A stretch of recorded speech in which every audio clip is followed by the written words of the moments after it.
It's clobbering time. This is your look at the Diamond Select Marvel Select Thing Special Collector Edition action figure.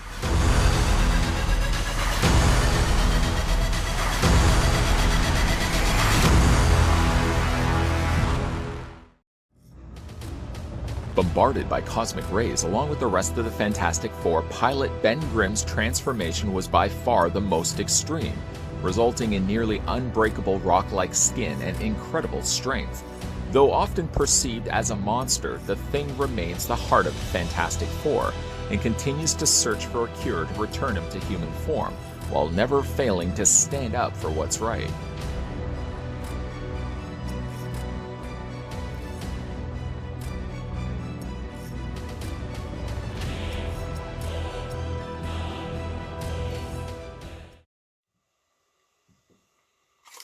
Before we get a closer look at the Thing, by the way, do you think when the Thing has a drink, he always asks for it on the rocks? I'm here all day. Before we get a closer look at the Thing, though, the first thing we're going to want to do is figure out how tall the figure actually stands. I thought that was pretty good, actually. Stopping the tape measure at the very top of his head, you're looking at the figure of the Thing standing 9.2 inches in height. Switching that to centimeters, then you're looking at the figure standing 23.3, almost 23.5 centimeters tall. On the rocks. To come included with the Thing, you do get yourself a product catalog. The product catalog is actually dated for 2020. Although, if you look at the back side of it, they're featuring a lot of older figures. Now, Diamond does re-release these figures a lot. In fact, in order for me to get the Thing, I found it at my local comic book store.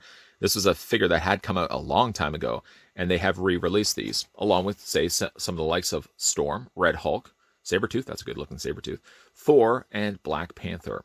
I think I've actually looked at all of these, except for the Disney Store exclusive Black Panther. I should see if I can find that. And there's also a couple of bottle openers. I really like the look of the Punisher and the Venom bottle opener. And remember even these?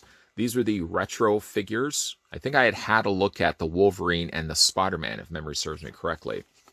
But then on the back, there's also an advertisement for Mini-Mates, a whole slew of them. And I think these are the more recent waves, unlike the figures that are on the other side. You've got Series 64, 69, 70. There's a Luke Cage set, a Deadpool assemble set, and even a Luke's Toy Store exclusive. Again, I don't know if this is a re-released catalog or if these things that we're seeing on here. I know the Marvel Select stuff gets circulated quite frequently, but I don't know if the Mini-Mates are things that still reappear, even if they came out years ago. Anyways, you do get yourself a product catalog. I always appreciate when you do get those. You do also get yourself a display stand. Now, if you've seen my review of the Juggernaut, this is pretty much following the same suit. Juggernaut was an overly impressive figure, so much so it's one of my favorite select figures that Diamond have put out. But I remember that the stand, if you remember, that stand was so underwhelming. Because basically you just get like a platform with a groove along the top area here, and it doesn't really look like it does all that much. It's sort of just, it stands just behind him. I'll show you guys that in a second. He does also come included with like a postcard. The one side, of course, is the other members of the Fantastic Four. It's strange, like this part is cut off because if you put it in a stand, let me just bend this. It's seamed on both sides, so we'll just bend it one way, and I'll bend it the other way in a second. Bend it on both sides, and then to feed it into these grooves. Why I say it's an underwhelming display base or display stand. If you move the figure to the side, we'll put the display stand, I don't even want to say that, backdrop behind him, and then you put the figure in front of it. Two things actually happen. One, I'm already blocking the background, so the black background serves little to no purpose. The other thing too is if you put Thing next to it, I'm not sure why only their torsos. I mean, if this is something that's sitting leveled on a flat surface, and it's supposed to be on the same surface that Thing is standing on, it doesn't make any sense that it's just this part of them. You would think it would be like their full-length characters. And if that doesn't make any sense, I don't understand why they just used their top torsos. The other option available is you can flip this around, and I think you have a much more acceptable looking backdrop. Again, it's very small because it's not scaled to Thing at all, but at least it's something. So we'll just crease this the opposite way, feed this into the slots again. The only one slot located on the stand. There we go. There we go. And then we just move the figure out of the way for the time being. We'll put that right there. And then instantly again, there's the backdrop. Backdrop is now lost. I would have really just done with having the plastic used for the stands be used for something else. I know it's always the fallback of having a bent metal girder, but I think they could have easily thrown something like that in with Thing instead. Unfortunately, his hands really don't have the means to hold things anyways, but I would have preferred the plastic be used for something else. Instead of using a display stand with an index card of some image, whether it's either the group Fantastic Four or it's a cityscape, either way, it's too small and it gets lost when you put the figure in front of it. Now, admittingly, Thing here was really an impulse buy for me. The thing I really like about the Marvel Select figures is that they've never really increased in price. Well, yes, there's always the inflation price of things that you buy in stores. Things now will not be the same price as they were in the 80s when you were buying them, if you happen to be around in the 80s. But the thing about these figures is they never increase the price to the point where you can tell they're increasing it only for the sake of charging more for it. These figures, I think in Canada, are about $34. If you compare it, this figure, say, to the likes of a Marvel Legends figure, Marvel Legends figures tend to be closer to $40, $45. And I really think Marvel Legends figures are almost pricing themselves out of collecting because they're charging way too much for the figures. In comparison to the Thing, for example, I was at the comic book store buying other things, and oh, I see what I did there. Buying other things at the local comic book store, and I had a little bit of extra money, and I happened to see this guy on the wall. And I knew he's a dated figure. He's big, he's bulky, he's ridiculous, and he's limited on articulation. But it's a thing that I used to have in my collection, a thing that I had parted ways with and sold years ago. And I thought to myself, like other times that I've picked up Marvel Select figures like the recently looked at Magneto, I thought it was prime time to pick this guy back up and bring him back home where he belongs. Now, basically what you are getting with Thing is a big chunk of plastic. This thing would not be something you would want to pick up and heave at somebody because you would knock them right out. There's a lot of plastic being utilized in this figure, and still, despite the fact that the figure is obviously dated by today's standards, many people would probably consider getting a Marvel Legends version of Thing much more before they would go this route. But again, there's like a charm to the fact that he's got these giant, might I just reiterate, giant-sized arms on both sides. His articulation, yes, is going to be quite limited, but we'll talk about that in a second. But I want to show you first his face, which up to the point of some of the newer releases, this was one of the best things around, if you ask me. I do like the way he kind of has a cartoon look to him. Obviously, the majority of the figure is all black plastic, and then what they've just done is painted over top of it the orange paint. So it's a smart way, really, to have the recessed areas, the cracks of the rock, still be something that shows through. And again, you're really only painting the surface. The paint is pretty good. On his face, there is an area like right around his nose, right there. I mean, you could debate the fact that that is simply just shadow. And yeah, I'll jump on board that. I'll say it's shadow as well. But he doesn't have it on this side either. So a little bit of paint right there missing on his area of his nose. I mean, equally, they probably could have darkened the area of his eye on this side to match this side. But again, it's just more just the luck of the draw. Like if you pick up this thing for yourself, your face may not look like the face that we're looking at in this review. I do like the fact that he's got the little reflection on the bottom of his iris, and you can see that he's got the pupils there as well. I mean, it's a good looking sculpted head. The paint, like I said, is pretty good. It's just brushed over top of it. There are areas, yes, you can see the brush strokes.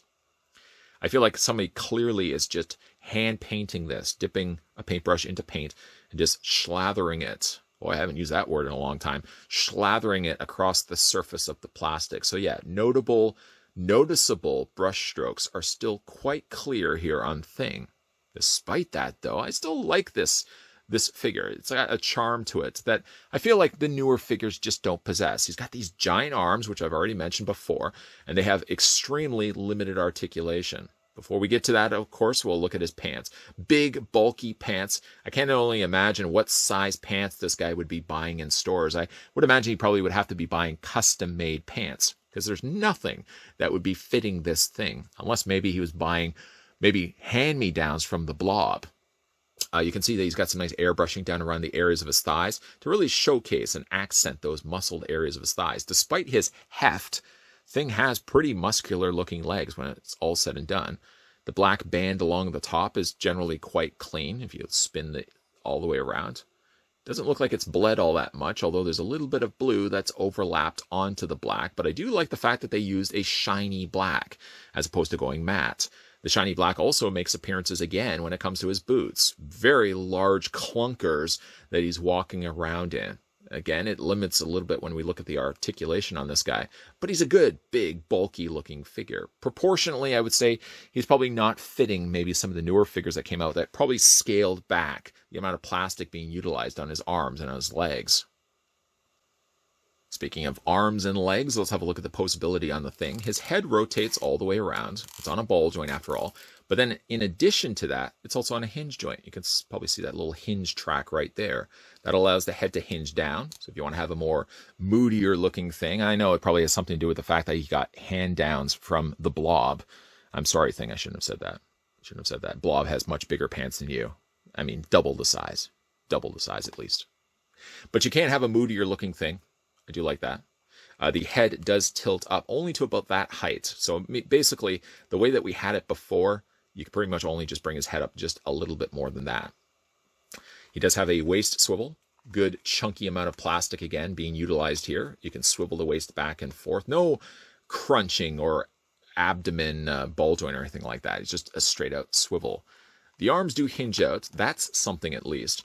But because, unfortunately, the way his shoulders are sculpted, you can imagine how much plastic has been utilized here. Because he's got such big and bulky shoulders, it really does limit what you can then do with his arms. So again, you can only bring his arms up to about there, and you can also bring them down if you want to have them just flat against his torso. The arms rotate all the way around. There we go. He does have a bend in the elbow, very limited amount of bend. I have not yet had this happen on my figure. But the paint right here is very susceptible. In my earlier Thing that I had in my collection, I think the joint right here eventually just became black because I was moving the arm back and forth so much. I mean, they do their best to paint it, but I would have preferred if they had used an orange hinge joint as opposed to using black. Because painting this area, any bit of moving the arm back and forth over time, I'm not going to do this.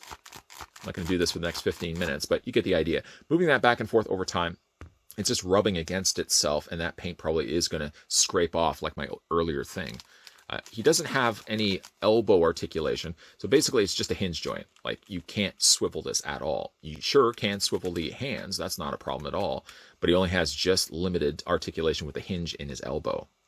As for his legs split out. Sorry you missed that? Let's do that again. That's as far to the extent of what he can actually do. You can go forward and back on the legs because of the size and nature of his mold in his thighs. When you are rotating his legs, they automatically hinge outward as opposed to forward and back. He does have a bend at the knee. Very marginal amount of bend in the knee, though. And then he does also have foot articulation. No ankle pivot, just foot articulation. Kind of around the time that this figure had come out, primarily there was like the Abomination, and then later on, of course, we got the Juggernaut. They're all sort of same figures sacrificing by the fact that they have a lot of plastic. Because they have a lot of plastic, it limits what then they can do when it comes to moving and posing the figure. Sure, you could get an angry Thing, I guess, if you want to have his arms up. You know, if he wants to fight somebody, you can do that. But there's not really much of anything else you can do with him, because he does have so much plastic working in his favor. You get a lot of figure for your money, but you're also getting a figure that has a lot of limitations when it comes to his posability. Still, despite that, there's something so endearing about this guy. I could just sit and stare at him all day. Maybe not all day, but half a day. Because I really like the way that he looks. Yes, admittingly, there's so many probably better things out there on the market with better articulation, better paint job, but there's something so endearing about these older line of Marvel Select figures. And one of the reasonings why, even though I did sell this guy years ago, when I found him again at my local comic book store, thank goodness they recirculate these figures on a regular basis. When I found this guy again, I had a little bit of extra money on my hands, and I decided to take Thing home, where he finally is going to stay. And he's going to stay with the rest of my big and bulky Marvel Select figures, full of plastic, very heavy, and I think some of the best figures still around. Now, obviously, I'm not looking at the thing with rose-colored glasses. I'm willing to accept the fact that this figure is dated by some of the stuff that we're getting nowadays. Figures now of the thing, or have come out since this guy's release, have been quite a bit better when it comes to the look of the figure, the sculpt of the figure, the posability, and most definitely the paint. This guy definitely is left behind in those departments. But I do want to throw this out there to people that look at a figure like this and think, why would you spend the money on it? I mean, you think the amount of plastic that was used to make Thing here, and the fact that he's sold for the same price as all the other Marvel Select figures. In other words, if you go to your local comic book store, or any store that sells Marvel Select figures, you're paying the same price for their bigger figures than you would for their smaller figures. I'm not even talking like the re-release figures. I'm just talking across the board. You're paying the same price no matter what figure you get. Big or tall, short or small, they're all going to be the same price. You compare it to the other companies that are producing Marvel figures, and a figure of this size, yes, even though we have gotten a Thing as a standalone figure in a wave of figures, if you get a figure of this size and this weight, he would be either a Build-A-Figure, or he would be released on his own in special boxes, and he would probably be double the price of what I paid for this guy. This guy was about $35 at a local store. If I was to get a Marvel Legends version of Thing of this size, he would probably be double that. He would be about $70. So again, I think there's merits to be made about companies that increase their prices by inflation, which is automatically going to happen. And with anything that you're buying, inflation always plays a big role. Prices will always go up. That's just the way it is. But I think there's also times where companies increase the prices of the figures based on their demand.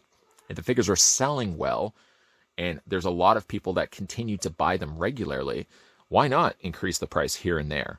People are still going to be paying that price. Marvel Legends in Canada, for me, I don't really mean this to turn into a rant, Marvel Legends in Canada for me are closer to $40. And $40, I'm getting a figure that's 5 times that with Thing here. I mean, yes, he is dated, but I don't mind spending $35 to get a big, bulky figure like this. He is dated. He's a little more basic than some of the stuff that we're getting nowadays. But there's still lots of valid reasons why I think Diamond Select continue to put out figures catered to fans where no matter what figure you're buying, it's always going to be the same price. And I really respect a company that does that. Let me know what you guys think down below of the Thing. Yes, I know he's not going to be as good as some of the stuff that's coming out nowadays, but he's big, he's weighted, and if somebody ever broke into your house, you could chuck Thing across the room, hit them in the head, knock them out, and you could call the police. Just saying. Instead of keeping a baseball bat by your bedside, just keep a couple of Things. You just have enough of them, just throw them at whoever's breaking into your house. Let's hope nobody ever breaks into your house. But if they do, just have a couple of Things on the ready.